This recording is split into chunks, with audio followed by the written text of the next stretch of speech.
So from the shape papers that I've given you, you're going to choose some of those shapes to be shading in.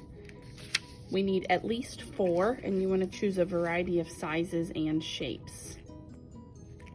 So these are the shapes that I chose: 2 circles, a cylinder, a rectangular prism, and then a cone. And I'm going to work on shading those. As you shade them, you need to start thinking about, you're going to be putting these in a picture like a still life, and you want to decide, is your light coming from the right, from the left? Is it going to come from the top right, the top left? So as you shade, you can shade those according to that light space. Once you have finished one, you can go ahead and carefully cut that out on the line, and then we're going to get an envelope to store those in. You can store the uncut ones in there as well in between classes. But we're going to shade each one of those shapes and keep those in the envelope here.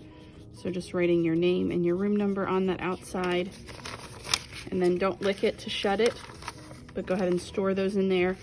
And then we can also store the ones we haven't colored yet in there as well. I also will have some of these still life images in your resource folder that you can look at. That helps you with light and how it hits those shapes. So for example, I'm getting ready to do this one, which I could treat like this cube or this cube. I know it's not the exact same, but my light is coming from the right hand side. So actually this one's coming from the left.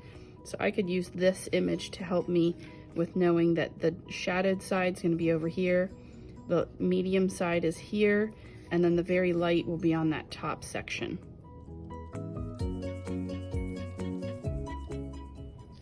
Remember, as you work, we are trying to get all those values that we did in that value scale on the practice page.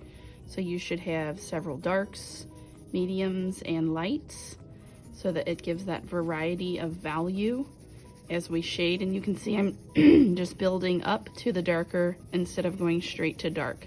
That way, if it's too dark, I don't have to erase something to go back.